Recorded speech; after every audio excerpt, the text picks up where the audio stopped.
জীবন কৃষ্ণ সাহা একেবারে 2023 সাল যখন জীবন কৃষ্ণ সাহার বাড়িতে তল্লাশি গিয়েছিলেন আধিকারিকরা, সেই সময় দেখা গিয়েছিল পাশের পুকুরে নিজের দুটি মোবাইল ফোন তিনি ফেলে দিয়েছিলেন এবং একেবারে রেকর্ড সময় ধরে কিন্তু সেই পুকুর ছেঁচে ডুবুরি নামিয়ে সেই ফোন উদ্ধার হয়েছিল।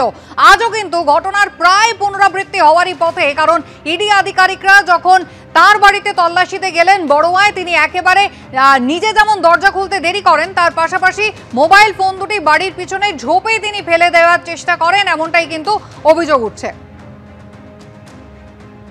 আজকের বড়োয়ার ছবি দেখতে পাচ্ছেন, ঝোপ থেকে সেই মোবাইল ফোন ইডি আধিকারিকরা তারা তুলে নিয়ে আসছেন। প্রথমে দরজা খুলতে দেরি হয়, নিজে পাঁচিল টপকানোর চেষ্টা করেন জীবন কৃষ্ণ সাহা, এমনটা ইডি আধিকারিকরা দাবি করেছেন। এমনকি নিজের ফোন তিনি বাড়ির পেছনে ঝোপে ফেলে দেন, সেই ঝোপ থেকে ফোন উদ্ধার করে নিয়ে আসছেন ইডি আধিকারিকরা। ছবি দেখছেন। এসএসসি নবম দশম নিয়োগ দুর্নীতির মামলায় এবার শুরু হয়েছে ইডির তল্লাশি। মোট 4টি জায়গায় ইডি তল্লাশি চালাচ্ছে। একদিকে মুর্শিদাবাদ বড়োয়া তৃণমূল বিধায়ক তাঁর বাড়িতে যেমন তল্লাশি চলছে, ইডির গাড়ি এবং আধিকারিকদের দেখে জীবন কৃষ্ণ সাহা তিনি পালাতে গিয়েছিলেন, এমনটাই স্থানীয় সূত্রে জানা গিয়েছে। প্রকাশ সিনহা আমাদের প্রতিনিধি রয়েছেন আমাদের সঙ্গে। প্রকাশ, জীবন কৃষ্ণ সাহা একেবারে অত্যন্ত পরিচিত নাম, সেই মোবাইল পুকুরে ফেলে দেওয়া, সিবিআই এর হাতে অ্যারেস্ট হওয়া, পরে তিনি জামিন পেলেন, সেই জীবন কৃষ্ণ সাহা ইডির গাড়ি দেখে আজও পালানোর চেষ্টা করলেন।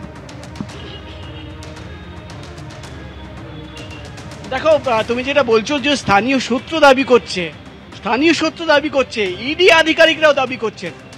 কিছুক্ষণ আগেই ইডি আধিকারিকদের সঙ্গে আমার কথা হচ্ছিল, তারা যেটা বলছেন যে মুহূর্তে ইডি আধিকারিকরা আজকে জীবন কৃষ্ণ সাহার বাড়ির সামনে গিয়ে পৌঁছন এবং সেই গাড়ি সিআরপিএফ এর জওয়ানদের দেখে এবং ইডি অফিসারদের দেখে প্রথমের দিকে ইডি তরফে দাবি করা হচ্ছে গেট খুলতে দেরি হয়, তখনই তাদের সন্দেহ হয় এবং তারা আভাস পান যে পেছন থেকে হয়তো কিছু হতে পারে।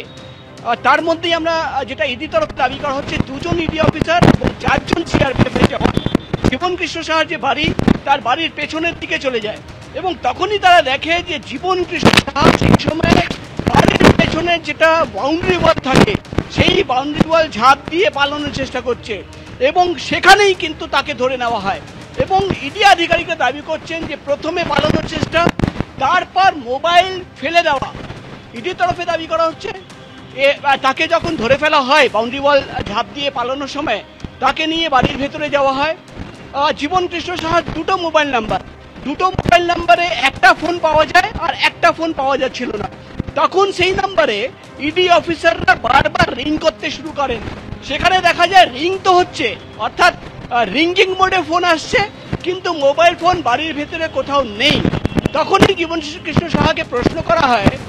প্রথমে যেটা ইডি তরফে